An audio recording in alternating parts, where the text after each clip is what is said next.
बच्चों, अब संधि की जगह हम वाच्य पढ़ेंगे। कक्षा 9वीं से 12वीं तक 100% स्कोर करें। जय हिंद साथियों, आज हम पढ़ने वाले हैं वाच्य को। ये हमारा बहुत ही जो है शानदार टॉपिक होने वाला है। इस वीडियो को पढ़ने के बाद आपको जो है दोबारा से वाच्य में कभी कोई त्रुटि नहीं होगी। तो आइए शुरू करते हैं आज की क्लास को, समझते हैं वाच्य। देखिए, वाच्य होता क्या है, आइए समझते हैं इसको। वाच्य क्रिया के जिस रूप से ये पता चले कि वाक्य में कर्ता, कर्म या भाव में से किसकी प्रधानता है, उसे वाच्य कहते हैं। यानी किसी भी वाक्य में यह पता चले कि कर्ता, कर्म और भाव किसकी प्रधानता है, उसे ही हम क्या कहते हैं, वाच्य कहते हैं। या दूसरे शब्दों में अगर कहें तो क्रिया का बदला हुआ स्वरूप ही वाच्य कहलाता है। यानी क्रिया कभी जो है कर्ता के अनुसार बदलती है, क्रिया कभी कर्म के अनुसार चलती है, क्रिया कभी भाव के अनुसार होती है। तो ये भी कहना उचित होगा कि क्रिया के परिवर्तन को ही वाच्य कहा जाता है। यानी क्रिया में जो परिवर्तन हो रहे होते हैं, उस परिवर्तन को वाच्य कहते हैं। आइए सरल भाषा में समझते हैं कि वाक्य में सबसे जरूरी कौन है, करने वाला,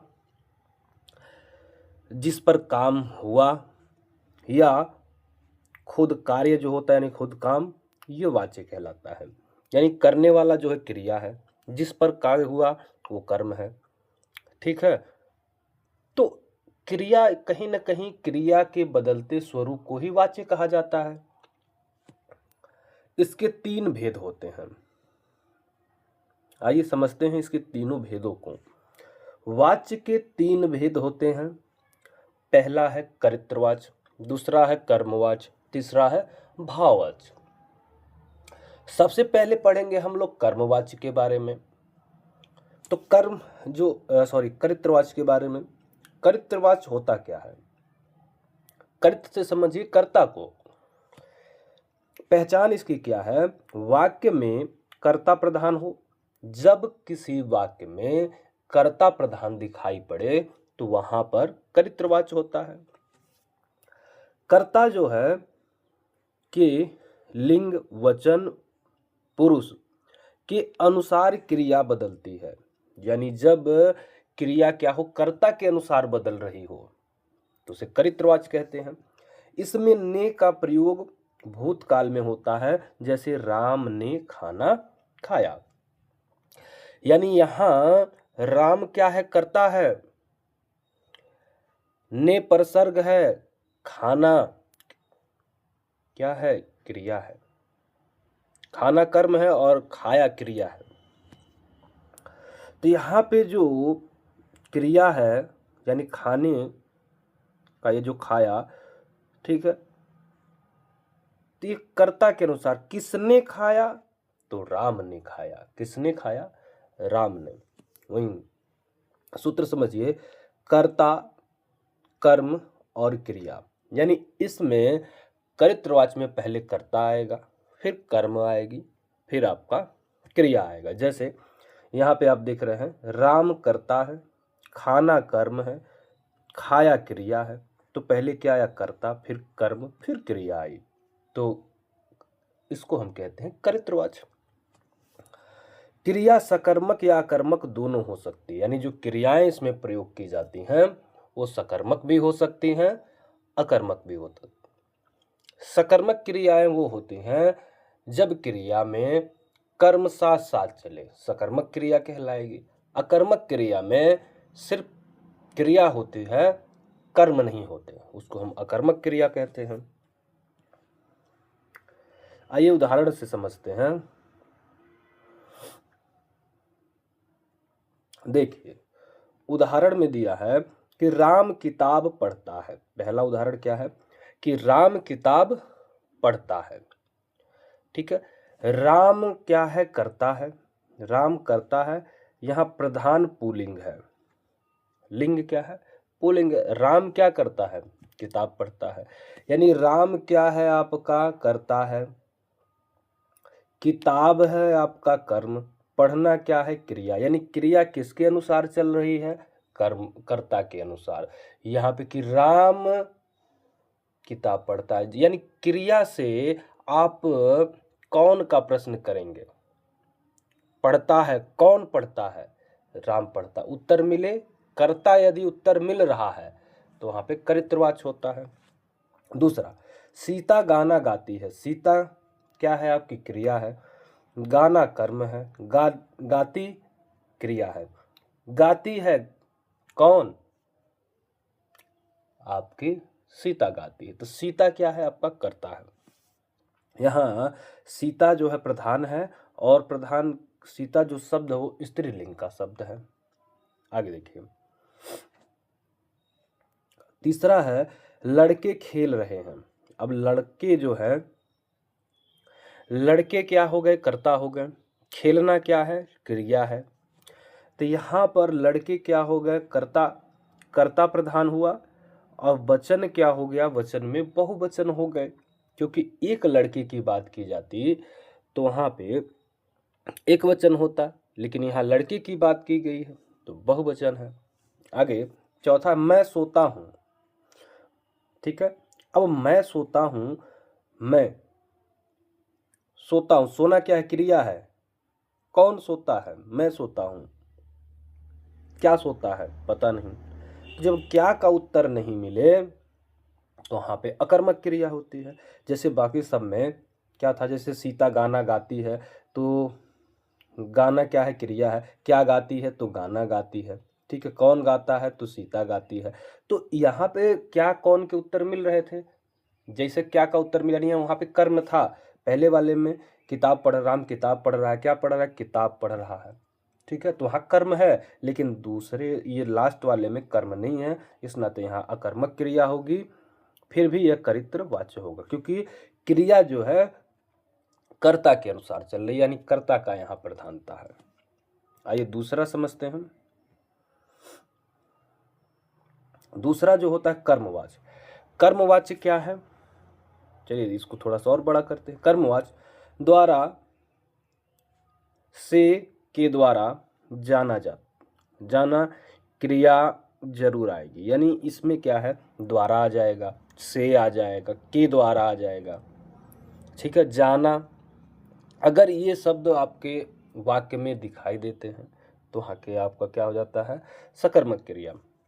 पहचान क्या है, वाक्य में कर्म प्रधान हो, क्रिया कर्म के लिंग वचन के अनुसार बदलती हो।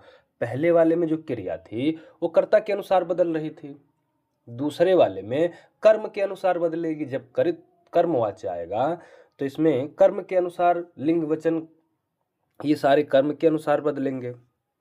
आगे देखिए, क्रिया हमेशा सकर्मक होती है, यानी कर्मवाच्य में क्रिया हमेशा कैसी होगी, सकर्मक होगी, यानी इसमें कर्म रहेगा, क्योंकि तभी तो ये कर्मवाच्य कहलाएगा। क्रिया हमेशा सकर्मक होगी, न कि अकर्मक। करित्रवाच्य में सकर्मक और अकर्मक दोनों थे, लेकिन कर्मवाच्य में सिर्फ और सिर्फ सकर्मक क्रिया होगी। जाना क्या है, क्रिया जुड़ती है। आगे देखिए, जैसे राम से किताब पढ़ी जाती है, किताब क्या है तो किताब आपका कर्म प्रधान है, पढ़ी जाती है स्त्रीलिंग है। राम से, यहाँ पे से आ गया तो क्या हो गया, कर्म, यानी राम के द्वारा यहाँ पे किताब पढ़ी जा रही है। दूसरा, सीता से गाना गाया जाता है। अब यहाँ देखिए, सीता से फिर यहाँ से आ गया तो कर्मवाच्य हो गया। वैसे ही मुझसे पत्र लिखा गया, मुझसे, इसमें से आ गया कि मुझसे पत्र लिखा गया, तो यहाँ पे भी कर्म की प्रधानता है। वैसे ही किसानों द्वारा खेत जोते जाते हैं। अब देखिए यहाँ द्वारा आ गया, तो जहाँ द्वारा, से, के द्वारा, जाना, ये शब्द बीच में दिखे समझिए वहाँ पे कर्मवाच्य होता है। क्लियर है? आइए तीसरा जो वाच्य है उसको समझते हैं। तीसरा हमारा जो वाच्य है वो है हमारा भाववाच्य। क्या है? भाववाच्य। इसमें से के साथ जो है नहीं और जाता जाति जुड़ा रहता है। अब देखिए पहचान क्या है इसमें, वाक्य में न कर्ता प्रधान न कर्म प्रधान, सिर्फ भाव यानी क्रिया प्रधान होती है। आगे देखिए सूत्र क्या है, कर्ता प्लस से प्लस नहीं फिर जाता जाति लास्ट में आता है।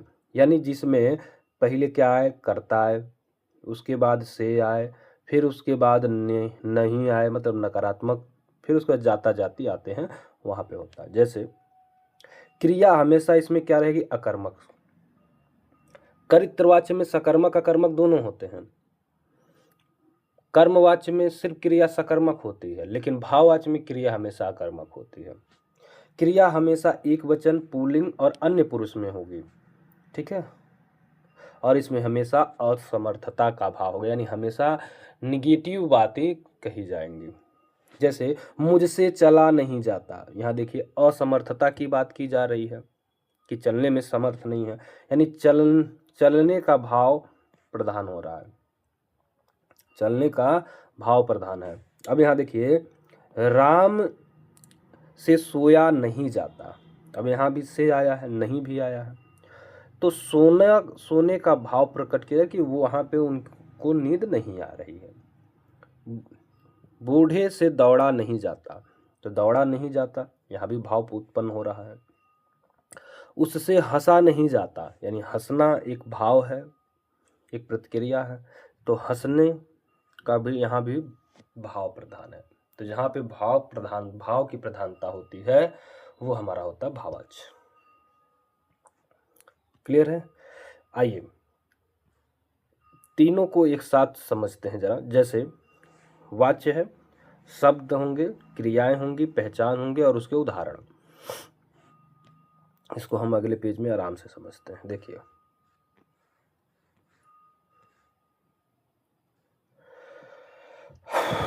यहां पे है हमारी वाच्य है, वाच्य में करित्रवाच्य, कर्मवाच्य और भाववाच्य, ये तीन वाच्य होते हैं।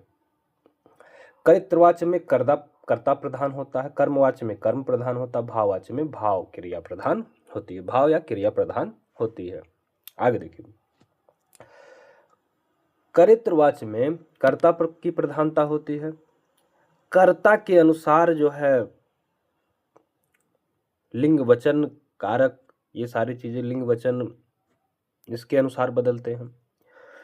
इसकी पहचान ने, ता है, ती है आते हैं, यानी जहां विभक्ति ने हो और ता है ती है लास्ट में हो उसे हम करित्रवाच्य कहते हैं। जैसे राम खाना खाता है, देखिए ता है आ गया, लास्ट में ता है ती है, जहां भी दिखे आपको करित्रवाच्य कह देना है।